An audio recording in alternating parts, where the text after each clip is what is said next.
Anda sedang mendengarkan suara profetis dari para nabi, hambanya John Patrice Vanggidai, Penatua Jemaat Future Life Community Kupang. Dengarkanlah dan lakukanlah perintah Tuhan melalui para nabi, maka engkau akan berhasil. Selamat mendengarkan. Baik umat Tuhan, saya senang sekali bisa berjumpa dengan Bapak Ibu, Saudara-saudara semua hari ini di penghujung tengah tahun 2024, di akhir Juni 2024. Puji Tuhan, selamat pagi, salam sejahtera untuk kita semua. Shalom. Umat Tuhan, kita akan terus berbicara masih ke depan tentang Tuhan ada untuk saya. Katakan Tuhan ada untuk saya. Come on. Yes, God is there for you and me. Hari ini kita bahas tentang asking big. Bilang kepada kiri kanan, meminta yang besar. Yes. Umat Tuhan, Dia adalah Tuhan yang berlimpah. He is the abundantly God. Ketika Tuhan menetapkan rencana Tuhan untuk kita, Dia tidak hanya memberikan apa yang kita perlukan untuk bertahan hidup, tapi Dia menaruh dalam diri kita keberadaannya more than enough, lebih dari cukup. Haleluya. Umat Tuhan, di dalam Yohanes pasalnya yang ke-6, dari ayat 10 sampai dengan ayat yang ke-13, Yesus bilang, suruhlah orang-orang itu duduk. Adapun di tempat itu banyak rumput, maka duduklah orang-orang itu, kira-kira 5.000 orang, laki-laki banyaknya.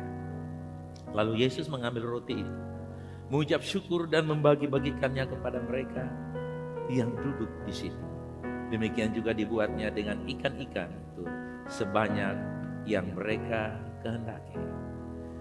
Dan setelah mereka kenyang, Ia berkata kepada murid-muridnya, kumpulkanlah potongan-potongan yang lebih, supaya tidak ada yang terbuang. Ayat 13.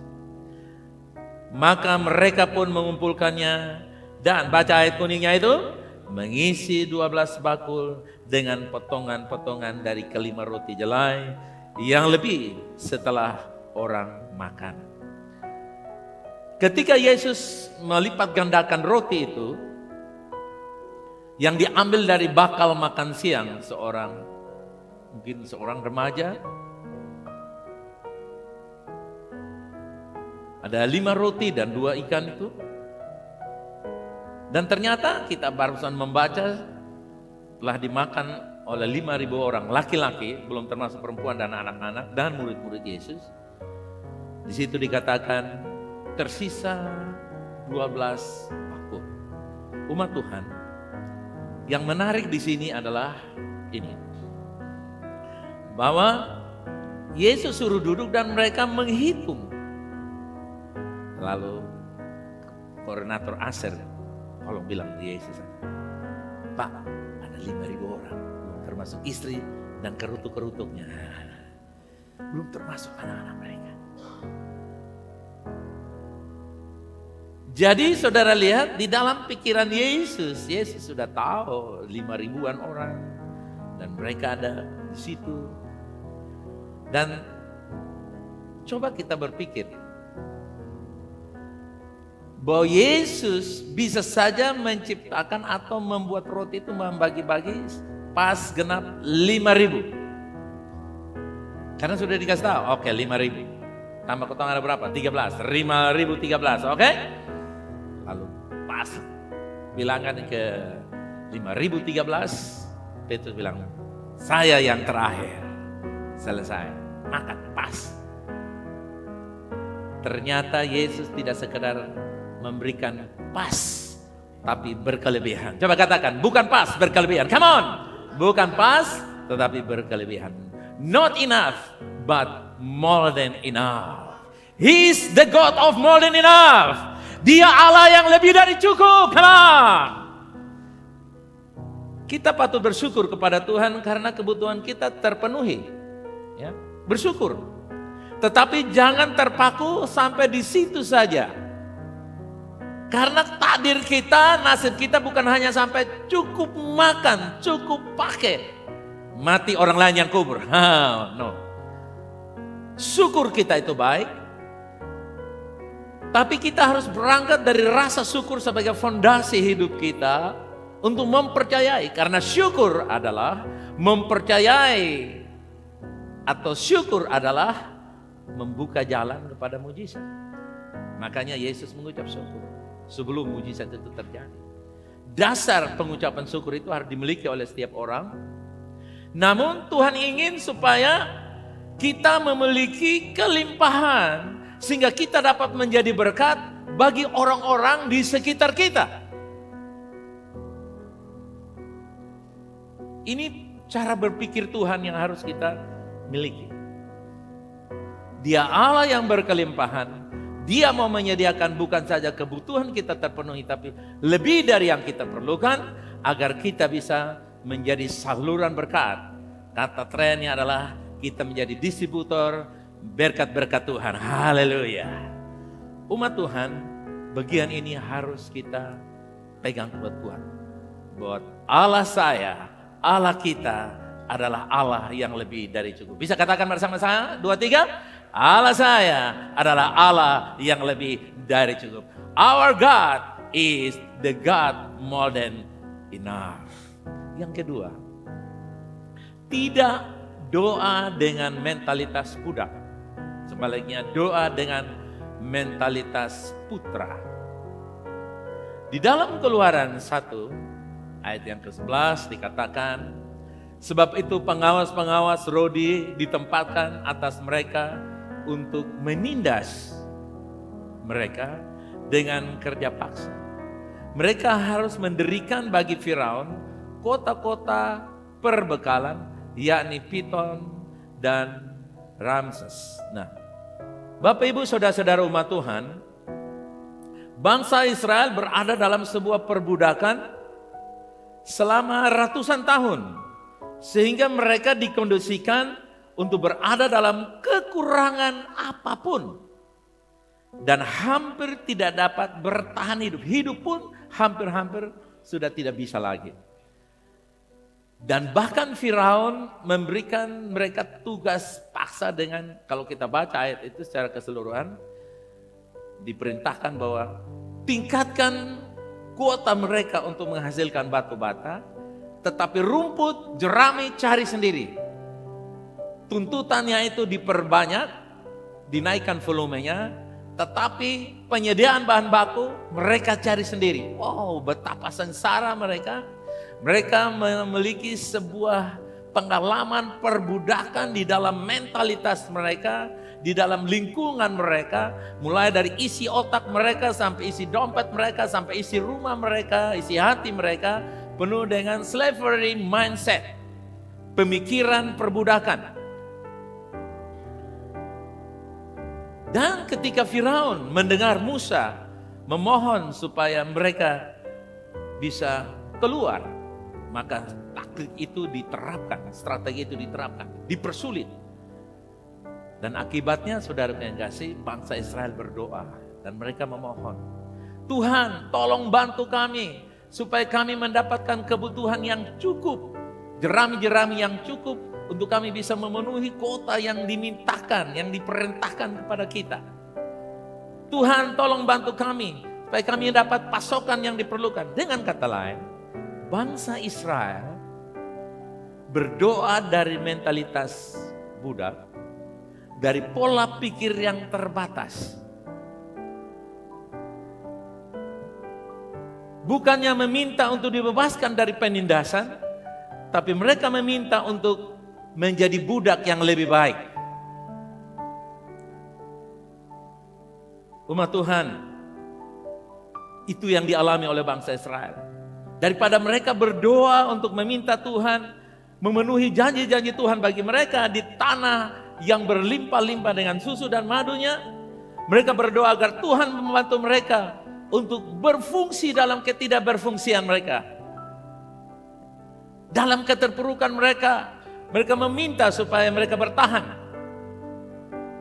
Apa yang kita minta hari ini umat Tuhan? Apakah kita minta dari mentalitas budak? Atau kita minta dari sesuatu yang lebih baik lagi? Apakah kita meminta kehidupan yang berkelimpahan, lebih dari cukup yang Tuhan sediakan bagi kita? Ini pertanyaan-pertanyaan yang kita harus tanyakan seiring dengan waktu yang terus berjalan.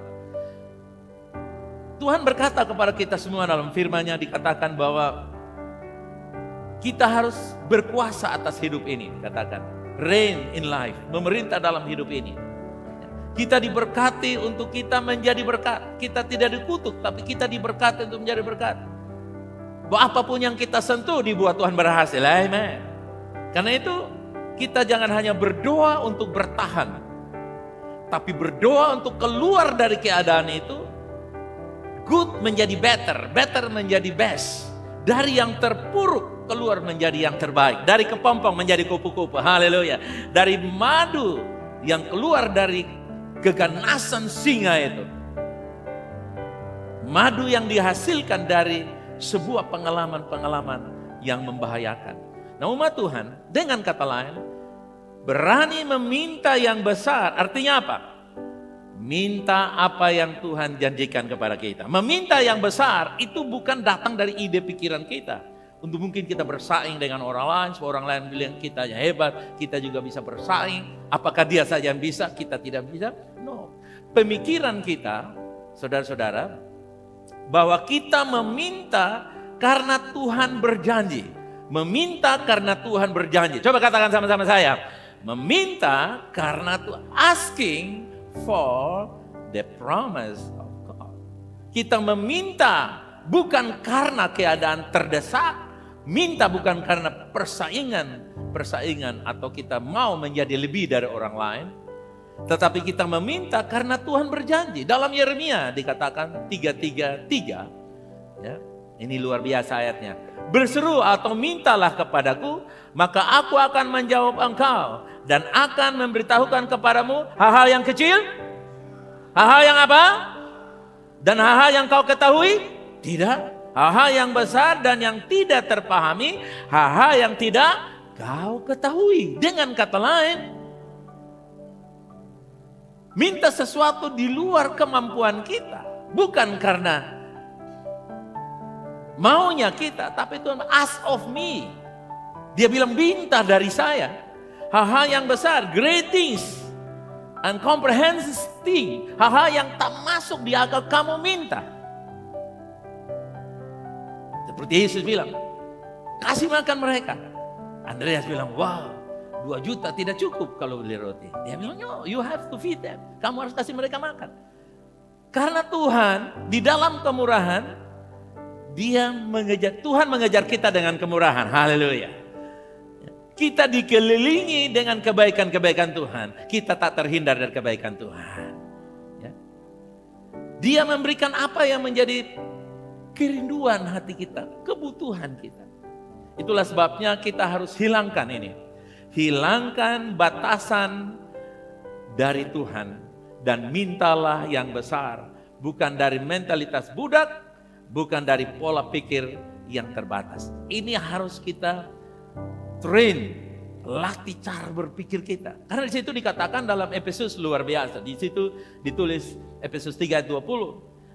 Bagi dialah yang dapat melakukan apa saudara?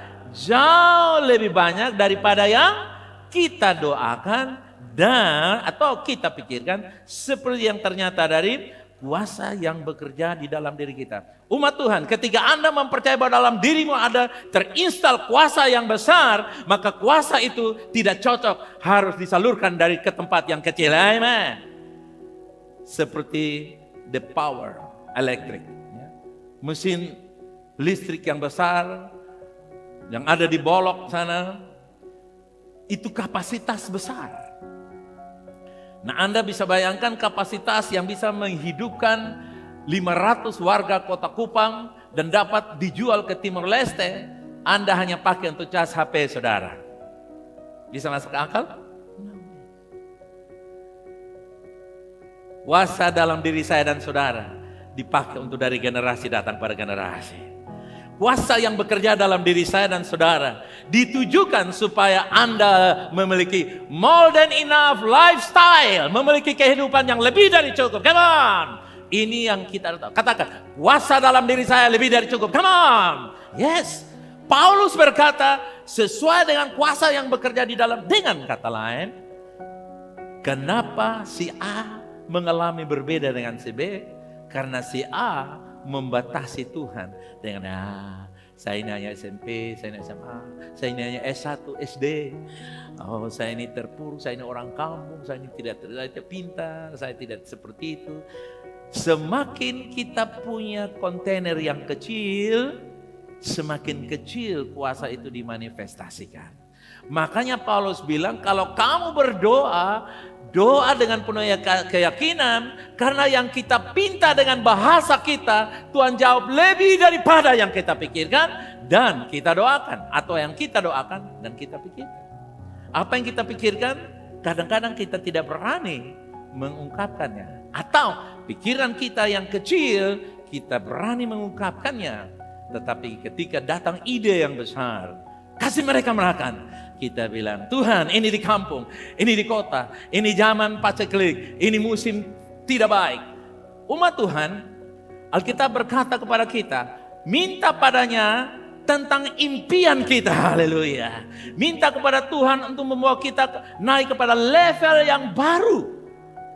Dari budak keluar menjadi orang benar, amen. Orang benar keluar menjadi pewaris-pewaris dari janji Allah. Dari pewaris janji Allah keluar menjadi pembagi-pembagi janji Allah. Umat Tuhan, ini yang harus kita minta untuk Tuhan penuhi impian kita, visi kita, harapan kita. Kita tidak minta sekedar makan yang cukup. Oke, makan yang cukup. Tapi kita punya pengharapan yang jauh lebih besar karena Tuhan memberikan kesempatan untuk itu. Kecuali kalau Tuhan tidak berfirman, kita tidak meminta. Karena itu Tuhan mampu mewujudkan sesuatu yang tidak pernah kita bisa wujudkan. Ada yang bisa katakan amen? Yes. He is able to bring the manifestation that we are unable. Apa yang saya tidak mampu, Tuhan mampu. Katakan bersama saya. Apa yang saya tidak mampu, Tuhan mampu. Sebagai orang tua saya tidak mampu, tapi Tuhan mampu. Haleluya. Sebagai pemuda-pemudi kita tidak mampu. Sebagai orang Kupang kita tidak mampu, tapi Tuhan kita mampu. Haleluya. Kita tidak bisa terbang ke Jakarta, tapi pesawat Garuda bisa membawa kita ke Jakarta. Kita tidak bisa berdaya, tapi Tuhan katakan, yang tidak berdaya katakan, aku kuat. Haleluya. Yang miskin berkata, aku kaya. Yang lemah berkata, aku kuat. Saudaraku yang kasih, ini cara Tuhan. Tuhan merubah mentalis, revolusi mental kita tidak dimulai dari partai politik, dimulai dari orang percaya. Amen. Yesaya 43:19 dikatakan, lihat, aku hendak membuat sesuatu yang baru, yang sekarang sudah tumbuh.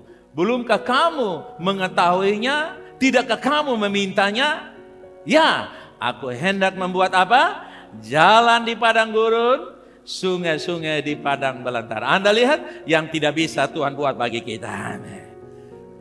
Nah, mentalitas padang gurun berubah menjadi mata air. Mentalitas air mata menjadi mata air. Haleluya. Umat Tuhan lihat, Tuhan mau membuat kita. Tuhan tidak kata, do you not know? Dengan kata lain, kita harus diberitahukan agar ketika Tuhan katakan, yes, I know, I believe. Haleluya. Gereja harus memberitakan itu. Amen. Karena itu saya tidak mau tahu dengan keadaan apapun yang kita alami, tapi saya mau menyampaikan bahwa Allah kita mampu melakukannya. Dia sudah menempatkan kelimpahan di depan kamu. Di depanmu ada kelimpahan. Amen. Dia sudah menyiapkan orang-orang yang tepat untuk visi saya dan saudara. Dia sudah siapkan penolong-penolong yang terbaik untuk saya dan saudara. Amen. Pintu-pintu yang tidak bisa dibuka oleh tangan kekuatanmu sendiri. Dengar baik-baik, Tuhan akan membuka bagi saya dan saudara. Itu yang dimaksudkan Yesaya 43:19. Tidak yang kau tahu. Dengan kata lain, saudara kekasih, semakin kita tahu apa yang Tuhan mau akan kerjakan, Tuhan semakin ditantang untuk mewujudkan apa yang kita tahu. Tapi kalau kita tidak tahu apa yang Tuhan kerjakan, Tuhan tidak antusias. Karena Tuhan ini umat ini mereka binasa karena mereka tidak tahu apa yang akan terjadi. Tapi ini umat, mereka akan keluar dari kemiskinan menjadi kelimpahan karena mereka tahu bahwa aku sudah menjadi miskin supaya mereka menjadi kaya. Ini umat Tuhan akan mengalami kesembuhan karena mereka tahu penyakit mereka sudah aku tanggung pada tubuh saya di atas kayu salib supaya Anda dan saya boleh umur yang panjang dan sehat walafiat. Katakan amin. Saudara lihat, kalau Anda tahu apa yang Tuhan tahu, itu exciting, nyambung, saudara kekasih. Saudara, kalau Anda ngomong dengan orang, saudara, kalau dia tahu, saudara bisa bayangkan. Oh, exciting, bukan? Kalau saudara kekasih, kadang-kadang kita tersinggung. Ngerti enggak? Jangan tanya-tanya. Maksudnya ditanya ngerti itu maksudnya ada yes. Bukan dianggap Anda tidak tahu, tapi maksudnya semakin kita bilang, ya saya ngerti, dia semakin berapi-api. Haleluya. Ketika Anda tahu yang satu dan Anda aminkan, Tuhan buka yang lain. Haleluya. Tapi kalau kita cuek dan tidak mau tahu yang satu, kalau kita tidak mau berurusan dengan 2 ikan dan 5 roti, Anda tidak akan berurusan dengan 12 bakul. Tapi ketika Anda berurusan dengan 5 roti yang sedikit, dibandingkan dengan 5.000 orang yang banyak, dengar baik, yang sisa bagimu 12 bakul. Haleluya. Apa yang saya minta dari Tuhan? Apa yang Anda minta dari Tuhan? Ataukah apa yang Anda sedang membiarkan mendikte kita? Kalau kita tidak meminta sesuatu yang bisa membawa kita keluar dari kondisi-kondisi yang bukan kehendak Allah, maka kondisi yang bukan kehendak Allah itu akan menjadi penguasa atas kita. Kalau kita tidak keluar dari cara berpikir perbudakan di Mesir, maka untuk selamanya, walaupun kita menyanyi Indonesia Raya Merdeka Merdeka, tapi sesungguhnya mentalitas kita masih menjadi mentality slavery, ya, slavery mentality. Karena itu umat Tuhan, Tuhan yang menghembuskan kehidupan ke dalam dirimu, Tuhan yang memanggilmu, amin, memisahkanmu, mengktai engkau dengan kemurahan, adalah Tuhan yang lebih dari cukup. Haleluya. Tuhan yang berkelimpahan. Ini yang harus kita percaya. Kita akan memiliki keberanian untuk meminta hal-hal yang besar, sehingga kita dapat menjadi berkat bagi orang lain. Saya meminta hal yang besar untuk menjadi berkat bagi orang lain. Bisa ulangi kalimat itu? Saya meminta hal yang besar untuk menjadi berkat bagi orang lain. Haleluya. Saya tidak meminta hal yang besar untuk menjadi egois.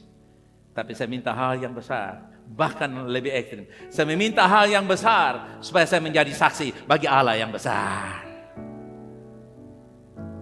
Matius pasalnya yang ke-20. Ayat 29 sampai 34. Dan ketika Yesus dan murid-muridnya keluar dari Yeriko, orang banyak berbondong-bondong mengikuti dia. Ada 2 orang buta yang duduk di pinggir jalan mendengar bahwa Yesus lewat. Lalu mereka berdoa atau berseru, bilang apa kuat? Tuhan anak Daud, kasihanilah kami. Tetapi orang banyak itu menegur supaya mereka diam. Namun mereka makin keras berseru katanya, bilang apa? Tuhan anak Daud, kasihanilah kami. Semakin ditegur, semakin berteriak. Saudara kekasih. Lalu respon Yesus di ayat 32 luar biasa. Lalu Yesus berhenti dan memanggil mereka. Ia berkata, apa yang kamu kehendaki supaya aku perbuat bagimu? Coba Anda bayangkan, dia berkata, Tuhan, kami ini buta. Berikanlah kami tempat tinggal saja supaya kami bisa kurung diri di dalam situ, tidak kemana-mana karena maklum buta. Menurut Anda kira-kira Tuhan kasih atau tidak? Tuhan kasih atau tidak? Tidak, bagaimana? Tuhan bilang apa yang kamu mau? Nah mereka tidak mau minta buta. Minta buta itu tidak mungkin. Yang penting kasih kita tempat tinggal. Tuhan kasih saya rumah ukuran 4x4 termasuk WC kamar mandi di dalamnya. Supaya saya yang buta ini dikelilingi oleh tempat yang saya bisa berteduh sesaat. Saya yakin Tuhan akan kasih mereka. Tapi seumur hidup mereka apa saudara? Buta. Apakah Tuhan tidak tahu mereka buta? Tuhan tahu karena Dia Maha tahu. Tapi mengapa Tuhan berhenti dan berkata, apa yang kamu kehendaki? Dengar baik-baik. Di akhir bulan ini Tuhan berhenti dan bertanya kepada VLC, apa yang kamu? Kalau saya jawab, 4 legasi menjadi kenyataan. Amen. Saya tidak minta untuk anak cucu saya minta 4 legasi menjadi kenyataan. Dan di dalamnya ada anak cucu saya beroperasi. Amen. Nah umat Tuhan, Mengapa Yesus bertanya kepada mereka? Jawabannya ini. Karena Yesus ingin mengetahui apa yang mereka yakini.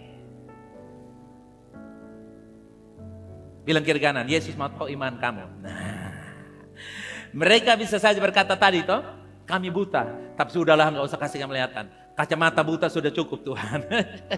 Yang penting ada tempat tinggal. Itu dengan kata lain, mereka membatasi diri mereka dengan permintaan. Banyak orang Kristen terbatas bukan karena Tuhan tidak terbatas. Mereka terbatas karena doa. Ingat saudara, doa bisa membawa kita jauh ke sana, tapi doa bisa mengurung kita.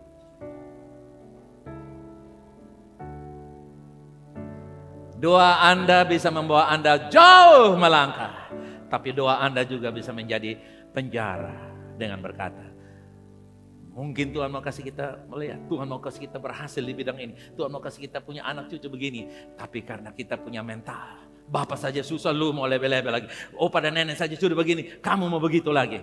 Saudara yang kasih, Yesus tidak terbatas, amen. Mereka meminta yang besar, permintaan mereka apa? Tuhan, kami ingin melihat. Dengan kata lain, Tuhan, aku ingin menjadi seperti yang Engkau ciptakan. Aku mau menjadi seperti yang Engkau impikan. Aku menjadi seperti yang Engkau idolakan bagi saya. Aku mau menjadi seperti yang kamu inginkan aku terjadi. Haleluya. Umat Tuhan, dalam keadaan terpuruk, jangan akui keadaan kamu. Akui apa yang Tuhan inginkan. Karena yang terpuruk sudah berlalu. Karena yang terpuruk semuanya sudah menjadi tanggungan Yesus. Sudah di-cross. Kita sudah tukar kado kehidupan. Amen. Yang terpuruk milik Yesus. Yang terbaik milik saya. Katakan demikian. Yang terpuruk milik Yesus. Yang terbaik milik saya. Amen. Umat Tuhan, mentalitas ini akan membuat doa kita tidak terbatas. Doa yang singkat tapi pengaruhnya panjang. Tapi banyak doa yang panjang karena tidak percaya. Dan pengaruhnya singkat.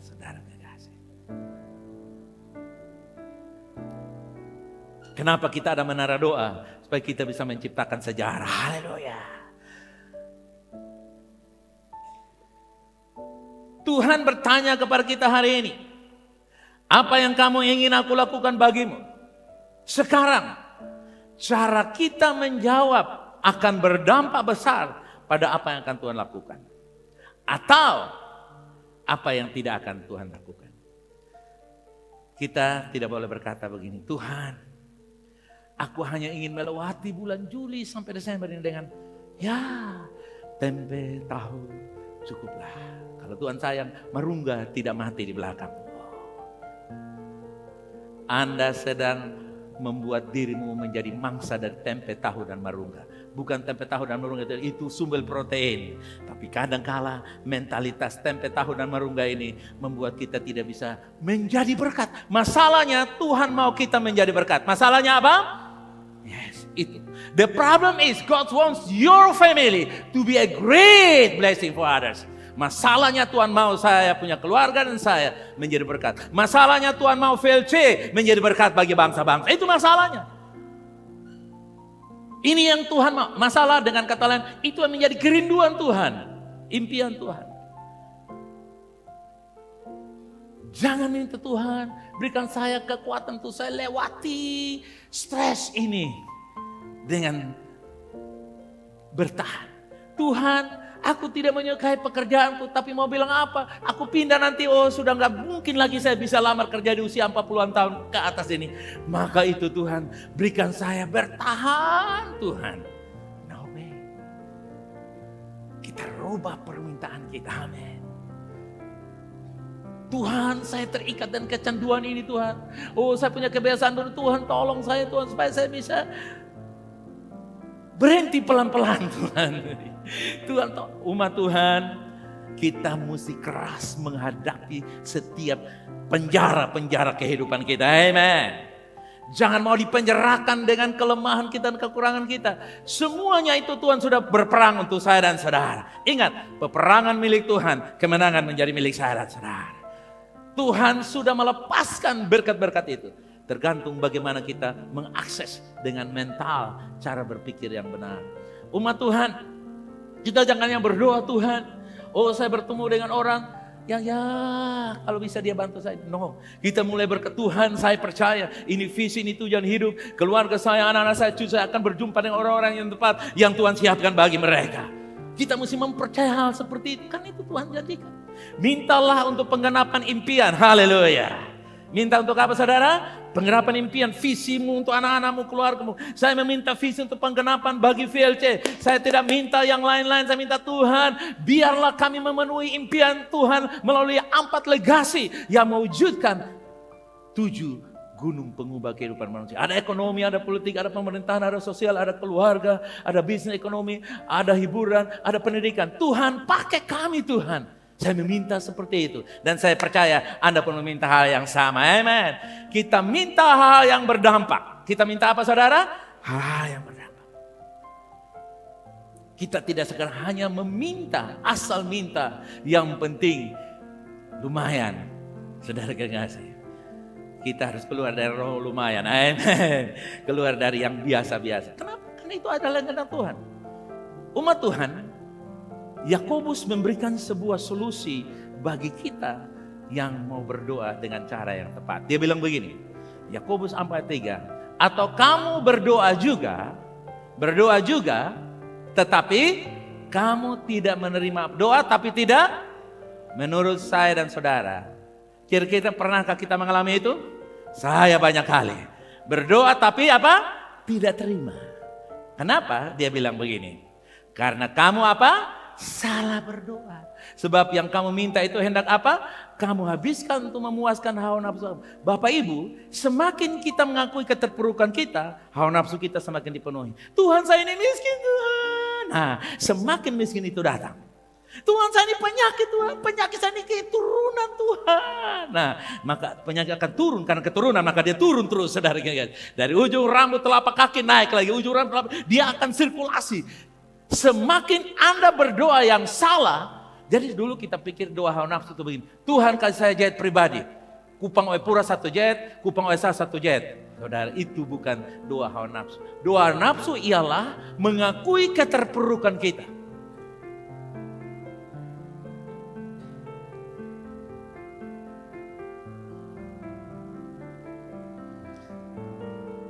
Kata salah dalam bahasa aslinya berarti apa?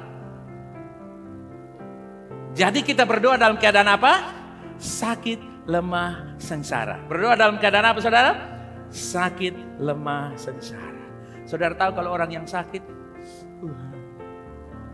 payah sudah. Ini anak-anak pun seragam mahal. Di pembapa juga tidak mampu. Di mana juga tidak mampu. Semua juga tidak mampu. Dalam keadaan lemah, sengsara. Tuhan, kenapa saya bukan orang Washington, tapi orang Bolton? Nah, Tuhan, kenapa saya orang yang terkebelakang, bukan orang... Umat Tuhan itu yang salah. Salah doa itu artinya dari mental yang lemah, sakit, sengsara. Itu bangsa Israel, kenapa mereka terpuruk? Karena mereka salah meminta. Tapi dengar, saudara kekasih, anugerah Tuhan lebih besar dari kelemahan kita. Jangan takut, anugerah Tuhan lebih besar dari kekurangan kita. Jangan takut, kebaikan Tuhan menutupi kekurangan kita. Tuhan sedang berkata, aku menciptakan seluruh alam semesta. Aku yang memiliki semuanya dan kamu ahli warisnya. Jangan datang kepada Tuhan dengan doa sakit, doa yang lemah. Mintalah untuk membantumu untuk jauh lebih baik lagi. Amen. Dari yang budak menjadi anak, dari anak menjadi pewaris, amin. Dari pewaris menjadi pembagi berkat Allah. Orang yang bisa membagi berkat Allah, orang yang adalah pewaris dari berkat itu, amin. Kalau kita hanya pengguna berkat, kita akan menggunakan untuk diri kita. Tapi kalau kita menjadi distributor, kita menggunakan secukupnya, tapi membagi berkelebihan, haleluya. Itu yang menjadi doa kita. Umat Tuhan, ketika kita datang kepada Tuhan, minta yang besar karena dia suruh kita minta yang besar. Tuhan menyebut doa yang sehat. Amin. Jadi, meminta yang besar adalah doa yang sehat. Katakan bersama saya, meminta yang besar adalah doa yang sehat. Tuhan, biarlah 150 triliun mengalir dari dalam saya melalui saya. Sudah puluhan miliar sudah datang. Amin. Dan itu sudah jadi. Tinggal iman. Orang mau bilang apa? Terserah. Karena saya tidak. berdoa untuk orang lain menjawab. Saya berdoa untuk Tuhan menjawab. Masalahnya kita berdoa kepada Tuhan tapi ingin manusia yang menjawab. Saya berdoa, orang lain tidak katakan amin, tapi Tuhan katakan ya, amin. Daripada kita berdoa, Tuhan saya miskin dan sengsara, orang bilang sama Tuhan, kita juga sama, kita podo Tuhan. Orang Jawa yang podo, kita sama. Hello, orang sahabat bilang saudara kayak gitu. No way. Katakan saya meminta yang besar karena doa yang sehat. Come on. Asking big is the healthy prayer of the healthy spiritual life. Doa yang besar adalah doa yang sehat, yang keluar dari orang yang sehat rohani. Katakan amin. Jadi kalau Anda sehat rohani, doamu pasti besar. Suami yang sehat rohani, doanya besar. Istri yang sehat rohani, doanya. Suami, istri, papa, mama, rohaninya sehat, mereka minta yang besar. Kenapa? Karena mereka tidak salah berdoa.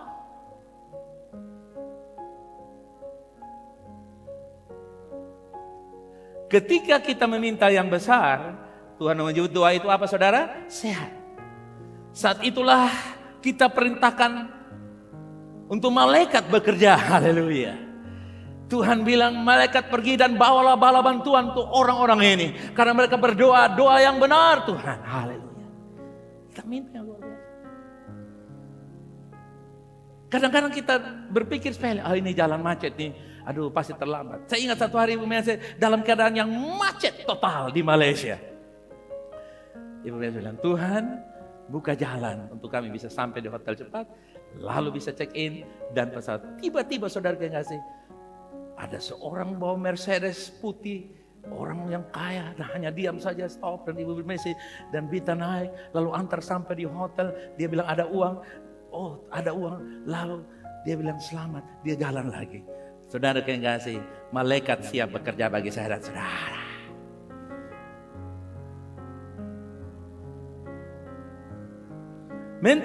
Mentalitas budak itu menghukum kita untuk kita tidak pernah berdaya. Bahkan mentalitas budak membuat kita menghakimi orang lain yang mau menikmati kebebasan di dalam doa-doa mereka. Dengan berkata, oh mereka terlalu sombong rohani. Kenapa kita menilai begitu? Karena kita sendiri tidak merasa kita punya sesuatu di dalam kerohanian. Saudara yang kasih, orang yang punya uang mau bekerja sama dengan orang-orang yang bisa meresponi uang itu kalau disalurkan. Orang yang punya sesuatu yang rohani, dia rindu membagikan kepada orang-orang lain yang mau menerima hal rohani. Karena semakin mereka menyatu, mereka bisa menjadi sebuah tim kolaborasi kerjasama iman yang luar biasa. Jadi doa yang benar dan sehat dikatakan begini, Tuhan saya masih pecandu ini. Narkoba, video porno, kebiasaan buruk, jengkel dan marah, ngumpat-ngumpat dan maki-maki. Tapi saya percaya oleh darah Yesus saya dibebaskan dan saya bisa mengucap syukur kepada Tuhan dan berkemenangan. Amin. Orang seperti itu, orang yang akan mengalami kemenangan datang kepada kemenangan. Ingat, ada doa yang sakit adalah doa yang memelihara kelemahan. Tuhan saya ini manusia, jangan mau bilang apa Tuhan. Beta ini kalau jengkel, aduh biar Tuhan datang juga memang si jengkel. Nah, itu doa yang memelihara kelemahan. Itu doa peternakan kelemahan. Itu apa saudara? Jangan menjadi peternakan kelemahan saudara. Berkata, Tuhan saya terbatas memang, saya akui saya terbatas. Tapi saya mau mengalami ketidakterbatasan Engkau. Jadi saudara yang kasih, terbatas itu koma. Amin saudara. Sakit itu koma, kurang itu koma, sakit itu koma, sembuh itu berakhir. Amin. Miskin itu koma, diberkati itu berakhir. Kala itu koma, kemenangan itu berakhir. Amin. Orang-orang seperti itu. Saudara kita tidak menutupi kelemahan kita. Saya manusia biasa. Saya masih punya kekurangan ini dan itu. Tapi roh di dalam diri saya mampu mengangkat saya yang jauh lebih besar. Itu fair. Coba Anda naik di atas pesawat. Saya tidak bisa terbang. Aduh pesawat maaf. Saya tidak mau pakai kekuatan kamu ke Jakarta. Saya lompat turun saja. Nah. Apa yang terjadi? Nah banyak orang Kristen begitu kan. Roh penuduhan membuat kita tidak berdaya. Sehingga kita tidak mau datang ibadah. Kita tidak mau berdoa. Tidak mau bikin apa saja. Karena kita justru dalam keterpurukan ketika kita datang, Tuhan merubah. Bukankah orang sakit yang perlu dokter? Amen. Jadi, saudaraku yang kekasih, yang ketiga ini. Mintalah untuk menjadi pembuat sejarah. Bilang di kiri kanan seperti itu. You are the history maker. Minta untuk membuat sejarah. Puji Tuhan. Kalau kita membaca sejarah Victoria Life, kita keluar dari orang-orang yang belum punya apa-apa, tapi bisa melakukan hal-hal yang besar. Itu sejarah. Bikin sekolah, belum sarjana pendidikan. Bikin bangunan, bukan sejarah, bukan insinyur. Lihat saudara kekasih ya. Kita bahasa Inggris, tidak pernah sekolah bahasa Inggris, tapi kita ngomong seperti orang yang tahu bahasa Inggris. Saudara, kenapa? Karena kita punya mentalitas itu membuat sejarah. Katakan begini bersama saya. Di kota ini saya membuat sejarah baru. Come on, mulai. Di kota ini saya membuat sejarah baru. In this city, I am create new history. Di kota ini kalau nanti kita tidak ada lagi, orang selalu bicara tentang kita. Amen. Umat Tuhan, mintalah untuk hal-hal yang berdampak. 1 Tawarik 4 ayat 9 dan 10. Yabes lebih dimuliakan daripada saudara-saudaranya. Nama Yabes itu diberinya ibunya kepadanya sebab katanya, aku telah melahirkan dia dengan kesakitan. Yabes berseru kepada Allah, katanya, kiranya engkau memberkati aku berlimpah-limpah dan memperluas daerahku, dan kiranya tanganmu menyertai aku dan melindungi aku daripada malapetaka sehingga kesakitan tidak menimpa aku. Ayat yang ujungnya luar biasa. Katakan, dan Allah mengabulkan permintaannya. Dan Allah mengabulkan permintaan VLC. Amen. Itulah yang dilakukan seorang yang dalam Alkitab menyebutnya Yabes. Haleluya. Yabes secara harfiah artinya apa? Sakit, kesedihan, penderitaan. Yabes artinya apa saudara? Sakit, sedih, derita. Anda bisa bayangkan kalau namamu anak pertama sakit, iya papa. Sedih, iya papa. Derita, iya papa. Menyanyi 3 orang. 1, sedih tiada berakhir. No, saudara kan, Yabes tidak menjadi mangsa dari keterpurukan. Dia sedih, dia sakit, dia susah sengsara, tapi dia keluar dari telur kesengsaraan, kesedihan, sakit dan keterpurukan, dan dia berkata, Tuhan berkati aku berlimpah-limpah.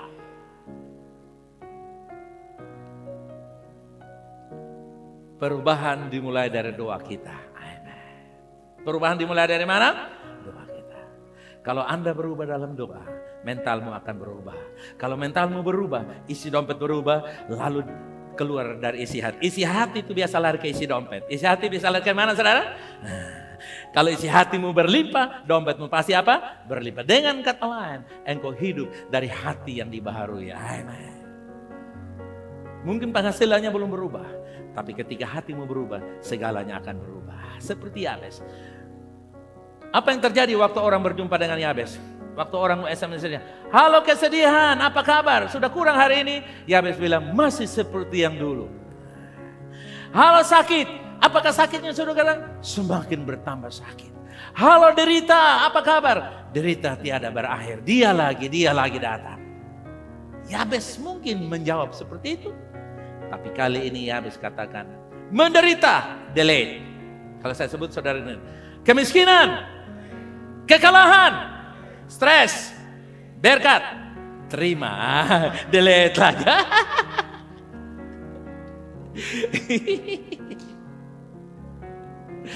Berkat, diterima. Saudara lihat, mereka meramalkan dengan memanggil nama Yabes yang artinya sakit, lemah dan sengsara. Tapi Yabes, saya katakan, orang Timur menjadi berkat bagi banyak orang. Timur tidak miskin lagi. Yang membuat miskin adalah politik kotor. Tapi Timur tidak miskin. Amen. Makanya kita berdoa supaya wali kota dan gubernur akan terpilih orang-orang yang berani berkata, saya akan siapkan sekian ribu pekerjaan. Saya akan siapkan sekian ribu investor masuk. Dia harus bisa buktikan bagaimana dia rubah sampah menjadi uang. Dia harus bisa rubah kota ini menjadi kota wisata yang baik. Dia harus bisa pertanggungjawabkan. Dan kita pegang itu saudara kekasih saat dia kampanye. Kenapa? Karena kita tidak boleh ditipu lagi oleh politisi-politisi. Amen.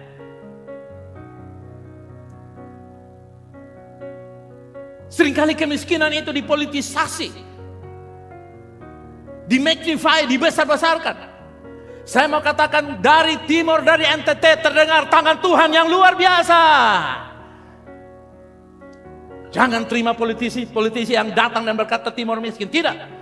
Terima mereka yang punya iman, yang berani berkata, bersama kami akan lakukan perubahan-perubahan yang luar biasa. Dan kita catat, kita doakan, kita tuntut kalau mereka tidak penuhi janji. Kenapa saudara kekasih? Tuhan pun demikian. Tuhan bilang minta padaku. Dan saya percaya Tuhan melakukan lebih daripada yang kita minta. Saya minta Tuhan anak saya sekolah di Australia. Tuhan kasih dia suami orang Australia. Jauh.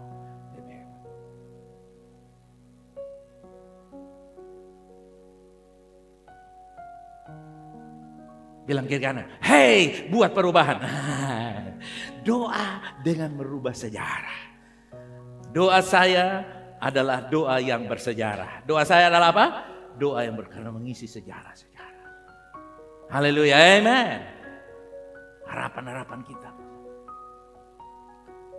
Ketika saudara lihat itu kembali, iman. Semakin saudara mengenang sejarah mengalami Tuhan, saudara semakin naik lebih tinggi. Tapi kalau saudara semakin merenungkan, saudara tidak alami Tuhan, saudara semakin turun dan tenggelam. Ada sesuatu yang berbeda pada Yabes. Meskipun ia dibesarkan dengan kesukaran, terlepas dari apa yang orang-orang juluki padanya. Tapi dia menengadah ke langit dan berkata, bilang apa? Tuhan berkati aku berlimpah-limpah. Jadi Yabes punya keberanian untuk meminta yang besar. Yang pertama, baca bersama saya, bilang apa? Tuhan memberkati aku berlimpah. Yang kedua dia bilang apa? Tuhan perluas daerah kekuasaanku. Tiga dia bilang apa? Tanganmu menyertai aku. Yang keempat, Tuhan, demikianlah doa VLC katakan. Amin. Sudah lihat? Yabes melakukan. Inilah orang-orang yang seharusnya mengalami kesulitan, sakit, penderitaan, depresi, kalah. Namun dia menepis itu, dia menghapus itu, dia menolak itu, dia menyangkal keadaan itu dan berkata, doaku Tuhan sertai aku, berkati aku, lindungi aku. Dan Alkitab berkata, Tuhan mengabulkan permintaan. Bukan saja permintaan Yabes, tapi permintaan suami-suami hari ini, istri hari ini, keluarga hari ini, setiap orang yang berdoa hari ini, terima jawaban dalam nama Yesus. Sudah lihat? Sikap hati orang yang bisa meminta besar. Sekali lagi. Sikap hati orang yang bisa meminta besar. Tidak peduli dengan kata orang tentang aku. Amen. Tidak peduli seperti apa yang keadaanku. Aku tahu aku adalah anak Tuhan yang maha tinggi. Amen. Orang bilang kamu tidak mungkin. Saudara bilang, Anda boleh bilang, tapi Tuhan penentu terakhir. Keadaan bilang, timur tidak mungkin kita bisa berubah. Tidak mungkin kita bisa punya perusahaan ini dan itu. Kita punya usaha, tidak mungkin. Kita bilang, oke, kamu bicara begitu. Tapi Tuhan penentu yang terakhir. Haleluya, amen. Keadaan saya boleh ada. Tapi saya tidak dirubah dengan keadaan. Saya perubah keadaan. Katakan, saya perubah keadaan. Amen. Tuhan mau memberkati kita supaya oleh kita orang bilang Tuhan besar, Tuhan dahsyat dan ajaib. Itu yang saya imani. Seperti Yabes. Ada banyak alasan yang mungkin kita bisa buat. Kita begini. Tapi Yabes dia berkata, Tuhan perluaslah wilayahku, lindungi aku. Bahkan Yabes melihat kelimpahan yang luar biasa. Dia melihat kemurahan Tuhan yang tak terhindarkan dari hidupnya. Saya yakin doa Yabes menjadi doa kita hari ini. Amen. Umat Tuhan, Tuhan bisa mendorong kita lebih jauh daripada yang pernah kita bayangkan. Tetapi kita harus melakukan seperti Yabes, yaitu berdoa dengan apa? Dengan berani.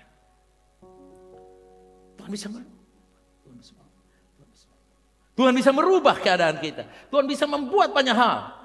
Tapi asal kita penuh keberanian seperti Yabes. Dan saya percaya VLC ada ini karena Tuhan berikan kita kasih karunia untuk mempercayai Tuhan. Haleluya. Satu kali kita masih ibadah di depan saudara, 1 tahun kita ibadah Dan tiap kali ibadah tidak ada hujan 1 tahun. Saudara kekasih, kita berdoa dengan cara yang dan hal-hal besar lainnya. Amin. Saudara kekasih, umat Tuhan, jika kita ingin mengalahkan rintangan, ini pesan Tuhan. Jika kita ingin mengalahkan rintangan, VLC, jika Anda ingin mengalahkan rintangan, menonjol di tengah-tengah orang banyak, jika kita ini mencapai potensi tertinggi kita harus memperlengkapi atau mempelajari dan menerapkan prinsip ini. Apa saudara? Haleluya. Katakan, aku masih punya Tuhan. Amen. Mari kita datang kepada Dia. Amen. Amen. Amen. Umat Tuhan, kita mengakhiri bulan Juni 2024. Jangan biarkan penyakit dan kelemahan menguasai kita. Tuhan mampu menyembuhkan engkau yang sakit. Amen. Di mana ketidakmungkinan, di situ ada kemungkinan yang luar biasa. Saudara aminkan apa yang saya deklarasikan, oke? Mental Yabes dan doa Yabes menjadi doa dan mental VLC. Amen.